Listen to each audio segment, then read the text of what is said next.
When Evan slipped the ring on Layla's finger, she felt like her world had finally aligned.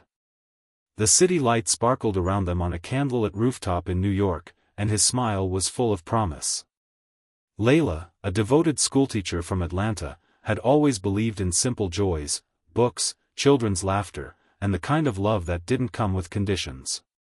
Evan, though born into wealth, shared her values. Or so she thought. A few days later, she met his parents for brunch at a luxurious restaurant. The setting was elegant, the smiles were forced, and the temperature dropped the moment the waiter cleared their plates. Evan's mother slid a folder across the table. "Just a formality," she said sweetly. Layla opened it. A prenuptial agreement, detailed, impersonal, and soaked in quiet judgment. They hadn't asked about her dreams or her work. They hadn't asked how she'd helped Evan through his mental health struggles last year or how she'd supported him when his startup nearly failed.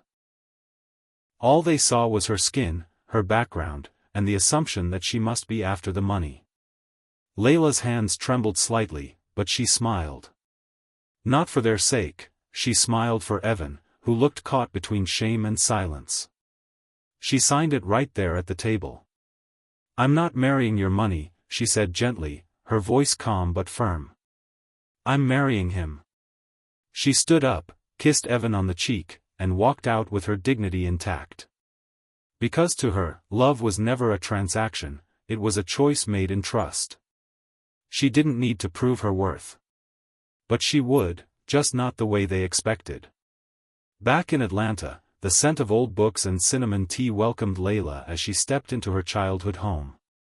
Her father, Samuel, was sitting on the porch, worn flannel draped over his shoulders, the same man who once built her a dollhouse from scrap wood and taught her that kindness was a form of strength. She sat beside him, casually mentioning the prenup over steaming mugs. "It's fine, really," she said, smiling tightly. "It's just paper." Samuel nodded, but he didn't believe her. He saw the flicker behind her eyes, the quiet ache of being misunderstood, of being measured by wealth instead of worth. Later that night, Layla, unable to sleep, wandered into the hallway and heard her father's voice murmuring from his study. Curious, she paused. "She doesn't need his money," he was saying. "Not when she's the daughter of a man who could buy their entire family 10 times over. But that's not who she is. That's not how I raised her." Layla froze. Her heart thundered. She pushed the door open. "Dad, what are you talking about?" Samuel looked up, caught. He sighed and gestured for her to sit. Then came the truth, he was a billionaire. Not just wealthy, but astonishingly so. He'd built empires in his youth, sold companies before she was even born. But when Layla's mother passed, he left it all behind. He chose a quiet life to raise Layla grounded, compassionate, and untouched by greed. "I didn't want you to grow up thinking money defines you," he said softly. "And you didn't. You became everything I ever hoped for." Tears filled Layla's eyes. The world had tried to shrink her down to a stereotype. But in that moment, she realized, her real legacy was never the fortune. It was the strength in her soul. The night air was cool and quiet as Layla and Evan sat on a park bench, the moon casting silver light over the pond nearby. It was the same park where they'd once danced barefoot in the rain, years ago, before any of the money or misunderstandings. Tonight, though, Layla's heart was heavy with truth. She turned to him, eyes steady. "There's something you need to know, about my father." She spoke slowly, telling him everything. How her dad had been a billionaire, how he'd walked away from all of it to raise her in a life of humility, how she had no idea until just days ago. Evan sat in stunned silence, trying to piece it together. "Wait, so you're—" "Technically," she said, with a wry smile. "But I grew up cleaning my own room, working summers in bookstores, clipping coupons with my dad.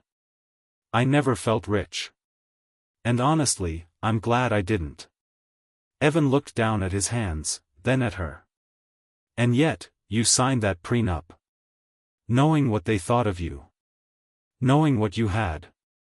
I wasn't marrying your bank account, she said. I was marrying you. A lump formed in his throat. You signed it while they looked at you like you didn't belong.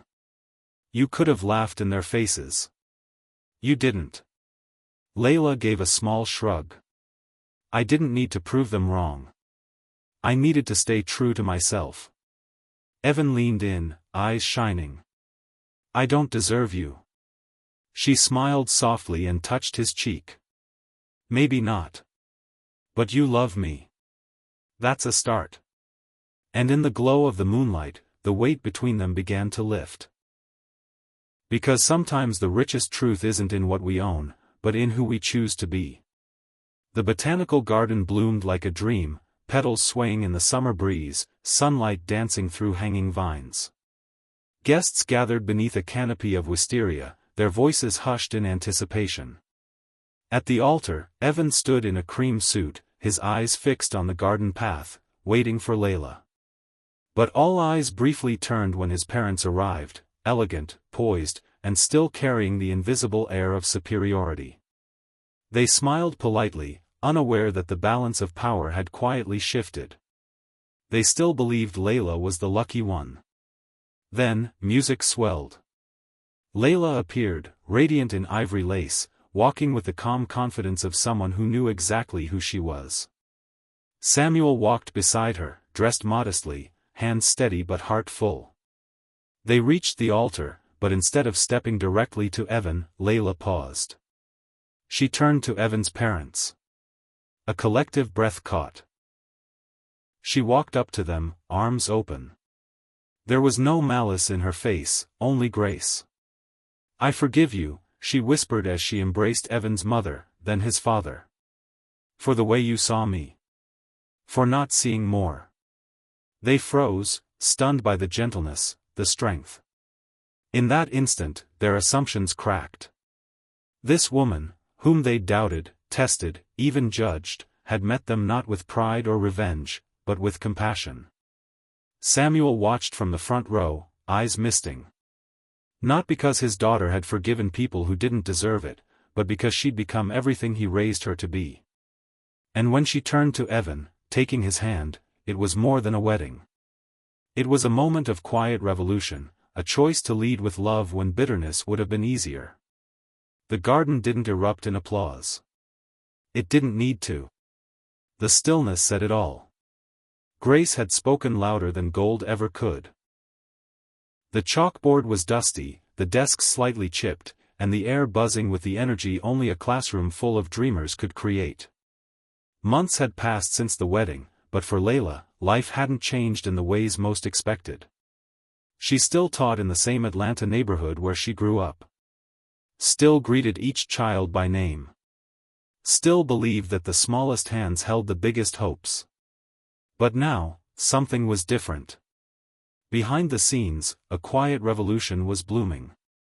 With her father's support and Evan by her side, Layla had opened a foundation, free after-school programs, scholarships, art supplies, and laptops for every student in need. It wasn't about headlines or handshakes with politicians. It was about change, from the inside out.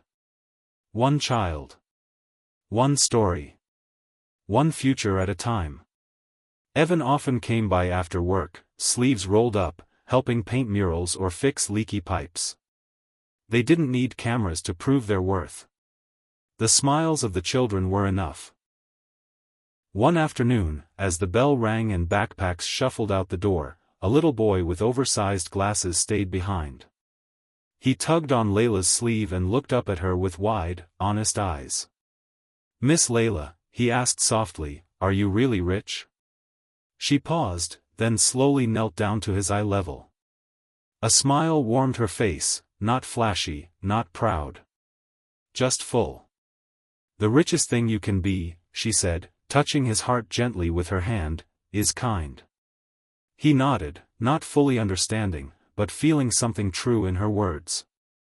As he ran off, Layla stood and looked out the window at the playground where joy echoed louder than any fortune ever could. This was her legacy. Not the money. but the light she left behind in every soul she touched. In a world that often confuses wealth with worth, Layla's journey reminds us of a deeper truth, that real richness comes not from what we own, but from how we live, how we love, and how we lift others. She faced judgment with dignity, carried truth with humility, and turned every wound into wisdom. What began as a story about a prenup became something far more powerful, a quiet revolution of grace, integrity, and the kind of strength that doesn't need to shout to be heard. Her father gave her the gift of perspective. Evan gave her love without condition. But it was Layla who gave the world a lesson, that kindness is the most lasting currency, and character the truest inheritance. In the end, she didn't just marry into wealth, she transformed it. Not into power, but into purpose. And as her story ripples outward, through classrooms, through lives, through hearts, one thing becomes clear. The richest people aren't always the ones with the biggest bank accounts. Sometimes, they're the ones who choose compassion over pride. And leave behind not gold, but light.